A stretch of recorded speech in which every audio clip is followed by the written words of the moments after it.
ట్యాంకర్లను హాస్టల్స్కు తరలించడం వలన ప్రజలు తీవ్ర ఇక్కట్లు పడుతున్నారని అన్నారు DCC spokesperson Pratap Nayak. ఎండాకాలం వచ్చిందంటే ముందుగా ఇబ్బందులు పడేది పేద ప్రజలే అని ఆయన అన్నారు. త్రాగునీటి సరఫరా గురించి ప్రభుత్వ అధికారుల సమన్వయ లోపం వలన ఈ దుస్థితి వచ్చిందని అన్నారు. ప్రతిపక్షాలు ఎన్ని కుట్రలు పన్నిన ఎన్ని ధర్నాలు చేసినా ప్రజలందరూ గమనిస్తూనే ఉన్నారని తెలంగాణ ప్రజలు పథకాలను ఆస్వాదిస్తున్నారన్నారని అన్నారు. సీఎం రేవంత్ రెడ్డి ఒక విజన్ ఉన్న మహానాయకుడని అన్నారు. అలాగే సనత్ నగర్ నియోజకవర్గ బి బ్లాక్ మహిళా vice president Dusari Padmavathi, Congress senior నాయకులు సోషల్ ప్రతినిధి కటకం భాస్కర్, కాంగ్రెస్ సీనియర్ నాయకులు విజయ్ బాబు గౌడ్ మాట్లాడుతూ పరిస్థితులను బట్టి సంయమనం పాటించాలని, ప్రభుత్వంపై బురద జల్లటం మానుకోవాలని, ధర్నాలు చేసినా ఒరిగేదేమీ ఉండదని హితవు పలికారు. జలమండలి అధికారులకు ఫోన్లు చేసి టాంకర్స్ను హాస్టల్స్ వైపు మళ్లించడం మానుకోవాలని మాట్లాడారు. లేకపోతే ప్రజలకు భారీ మూల్యం చెల్లించక తప్పదని హెచ్చరించారు. నా పేరు ప్రతాప్ నాయక్, నేను డీసీసీ స్పోక్స్ పర్సన్ని. మేము అమీర్పేట డివిజన్లో ఒక ప్రెస్ మీట్ని ఏర్పాటు చేయడం జరిగింది. మేము తలసాని శ్రీనివాస్ యాదవ్ గారిని, మాజీ కార్పొరేటర్ గారిని ఒక ప్రశ్న అడగదలుచుకున్నాము. ఎండాకాలం మొదల్లో మీరు ప్రజల మధ్యకు రాకుండా, చర్యలు చేపట్టకుండా, ఎండాకాలం అయిపోయే తుది దశలో వచ్చి మాకు వాటర్ ప్రాబ్లం ఉందని చెప్పేసి ఒక ధర్నా చేయడం జరిగింది. మరి ఇదే తలసాని శ్రీనివాస్ యాదవ్ గారు మరి కేటీఆర్ రాగానే నేను వాటర్ ట్యాంకర్ ఇప్పించానని ఎవరో ఒక అమ్మాయితోటి మరి మొబైల్లో ఆయన వినిపించడం జరిగింది. దానికి ఈ ధర్నాకు మరి ఆ ట్యాంకర్ ఇప్పించడానికి మరి పొంతన లేదు. ఇక్కడ ధర్నాలు చేస్తారు. మరి అసెంబ్లీలో తలసాని శ్రీనివాస్ యాదవ్ గారు సనత్ నియోజకవర్గం గురించి మాట్లాడరు.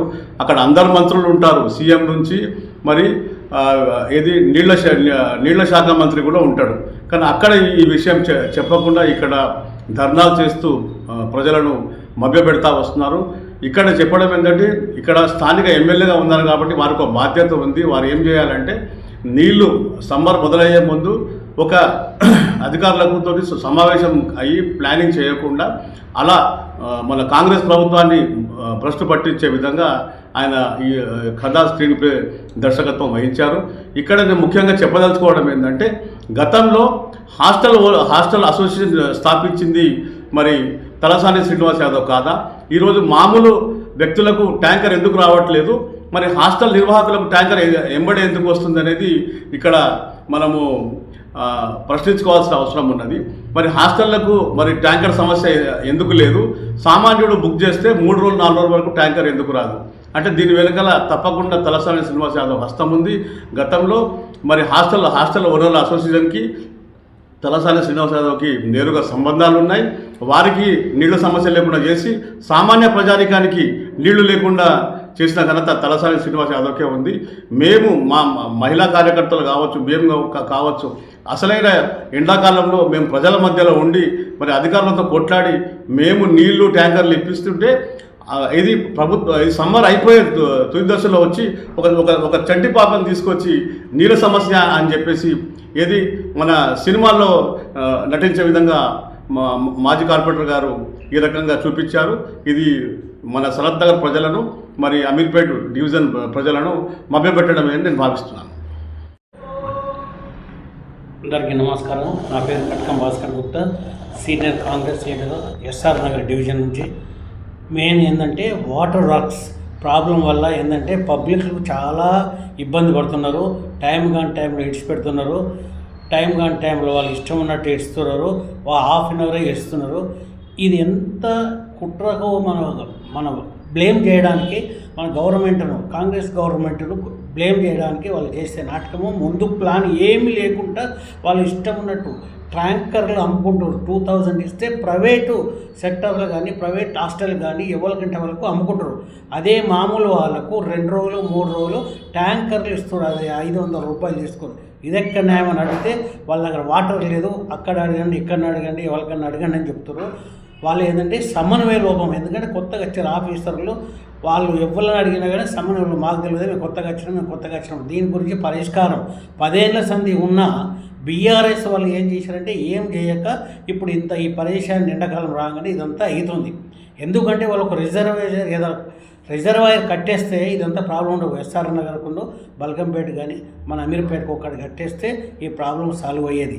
ఉన్న ఎమ్మెల్యే గారు ఏమి చేయక ఇప్పుడు వచ్చి ప్రతి ఒక్కరిని నేను చేస్తా అంటే ఏం చేయకుండా ఇంత దూరం వచ్చింది. వాటర్ వర్క్స్ పబ్లిక్లో ఎక్కడ పోయినా వాటర్ గురించే ప్రాబ్లం ముచ్చట నడుస్తుంది.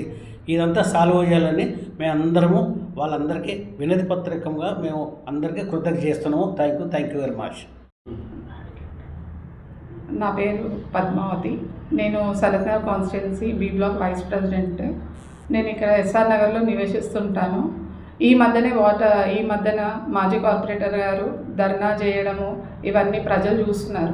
కానీ వాటర్ వర్క్స్ డిపార్ట్మెంట్కి మేము ఆల్రెడీ 3 months బ్యాక్ మేము వెళ్ళి మహిళలందరము వెళ్ళి అక్కడ వాటర్ వర్క్స్ డిపార్ట్మెంట్ వారిని రిక్వెస్ట్ చేసి మాకు వాటర్ ప్రాబ్లం ఇలా అవుతుంది కాబట్టి మీరు ట్యాంకర్లు పంపించమని మేము రిక్వెస్ట్ కూడా చేశాము.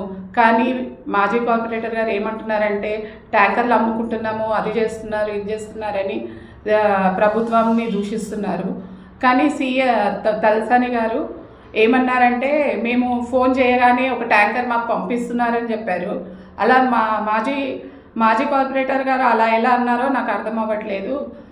ప్రజల్ని మభ్యపెట్టడానికి ఇలాంటి ధర్నాలు చేసి వర్షాకాలం వచ్చే ముందు అస్సలు ప్రాబ్లం ఉన్నప్పుడేమో ఆవిడ ఇంట్లో కూర్చున్నారు. ఇప్పుడు వర్షాకాలం వచ్చే ముందు వచ్చి ధర్నాలు మేము ఇది అది సీఎం గారు ఇలా చేస్తున్నారు అలా చేస్తున్నారు అని చెప్పి ప్రజల్ని మభ్యపెట్టడానికి ఇలాంటి ధర్నాలు వాళ్ళు చేస్తున్నారు. నా పేరు విజయ్ గౌడ్. నేను సీనియర్ కాంగ్రెస్ లీడర్ని. నేను ఇక్కడ ఎస్ఆర్ నగర్ డివిజన్లో నివాసం ఉంటాను. ఇక్కడ మెయిన్ సమస్య వాటర్ ప్రాబ్లం అని ఇది ఇప్పుడే కాదు, గత 20-30 సంవత్సరాల నుంచి కూడా ఈ ప్రాబ్లమ్స్ అనేది ఎండాకాలం వచ్చినప్పుడు రెగ్యులర్గా జరిగేది. ఈ బీఆర్ఎస్ గవర్నమెంట్ పడిపోయిన తర్వాత మన తలసాని శ్రీనివాస్ యాదవ్ గారు దీని విషయంలో పట్టించుకోకుండా ఎండాకాలం అయిపోయే ముందు ఈ గవర్నమెంట్ని బ్లేమ్ చేయాలన్న ఉద్దేశంతో ఈ ఉత్తుత్త ధర్నాలు చేయించి పాపం అమాయకులని ఎండలో నించోబెట్టించి వాళ్ళకి ఎలాంటి సంబంధం లేని వాళ్ళని బాగా ఇబ్బందులకు గురి చేస్తున్నారు. ఏదైనా ఉంటే మన ఎమ్మెల్యే గారు దగ్గరుండి వాళ్ళని పరిష్కరించాలి. ఆయన్నే అంటాడు ఒక విధంగా, నేను ఫోన్ చేస్తే ఒక ట్యాంకర్ వచ్చింది అని అంటాడు. మళ్ళీ ఆయన ఫోన్ చేస్తే ఒక ట్యాంకర్ వచ్చింది అన్నప్పుడు దీని మిగతా ప్రజలకు ఎందుకు రావడం లేదు?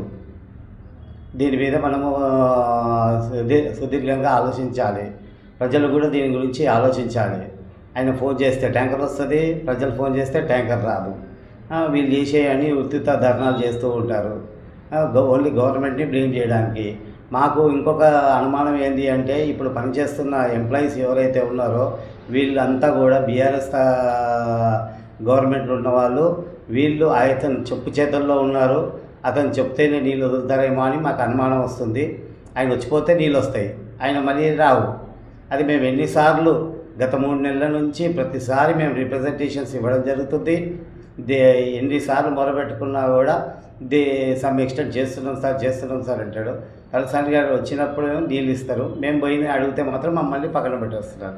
అంటే ఇక్కడ ప్రభుత్వ పాలన కంటే కూడా తలసాని సపరేట్గా రూల్ చేస్తున్నట్టుగా మాకు అనుమానం వస్తున్నది. ఇది ఎంతవరకు సమంజసం అనేది ప్రజలను ఆలోచింపజేయాలి. దీని మీద ప్రభుత్వం కూడా ఆలోచించి ఈ ఎంప్లాయీస్ ఎవరైతే ఉన్నారో వీళ్ళు ఏం చేసే పనులేంటి దీని మీద కొద్దిగా ఆలోచింపజేయాలని నేను అనుకుంటున్నాను.